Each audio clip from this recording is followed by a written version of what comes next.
Hello, friends. Seth Lennon here at the first ever SMACNA Leadership Conference here in Washington, D.C. We've had a great conference so far, and thank you so much to everyone that's here. And we have a great guest in store right now, Congressman James Walkinshaw from Virginia, my congressman. And it's good to see you, my friend, and thank you for taking the time out here. And indoor air quality for you is such a big issue. You talked about why it's so important, especially federal buildings. Why are you so passionate about that one issue?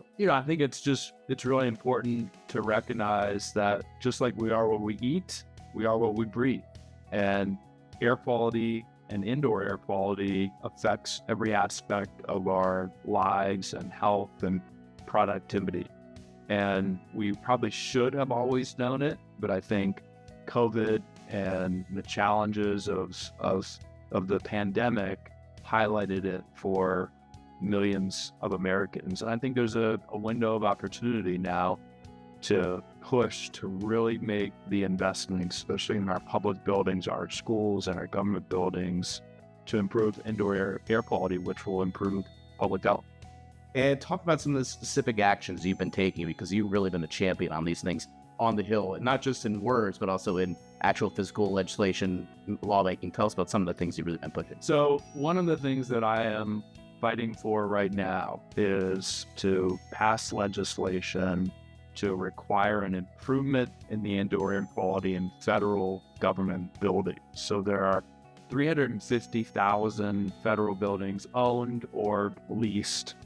Is 2.9 billion square feet of federal office space all across the country, a lot of it here in the DC region, but in every state.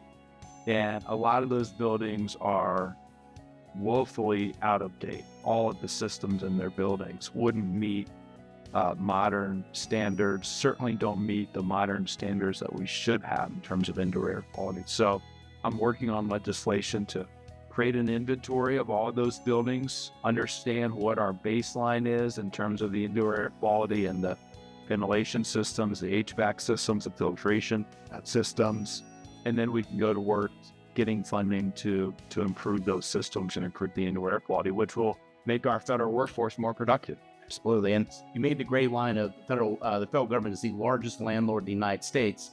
And I liked the anecdote that you said that this would not be acceptable in the private sector. Why should it be acceptable in the federal sector? It just doesn't make sense. That's right.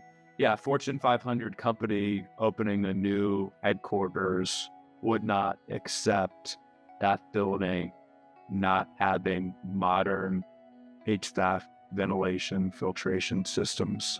We should have the same standard for federal buildings. And it's not just federal workers who are going into our federal buildings, right? Every day, millions of Americans are going into those buildings to get their passport renewed or interact with a federal agency. We should have a high quality for them. You've been a big champion of skilled labor, and you recognize the value of that both, not only SMACNA, but SMART bringing to the table and pushing these high quality projects. What has been your impression working with both organizations on being advocates for those issues that you are championing? I think one of the biggest challenges in the modern economy is equipping our workforce with the skills and the training that they need to do the work that we need done. And organizations like SMACNA and SMART had been doing that for a long time.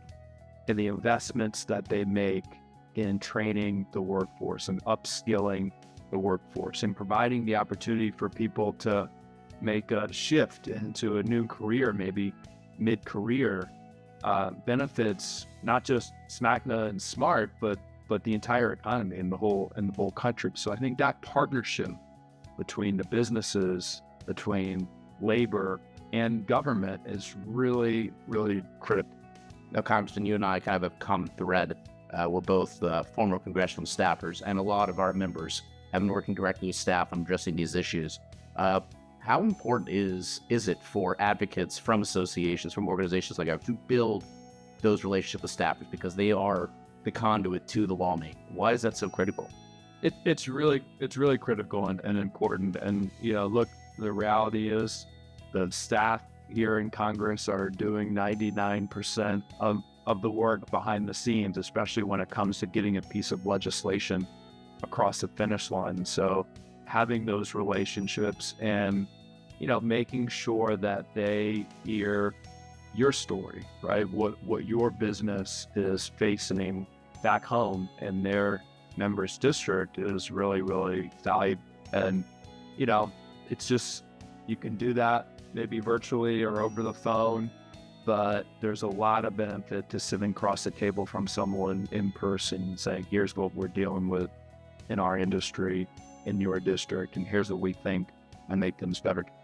Well, Congressman, thank you for being such a great ally to us. Thank you for being a friend, and we appreciate the time, and we're going to look forward to continue working with you the years ahead. Thank you so much. Thank you. Look forward to it. Thanks.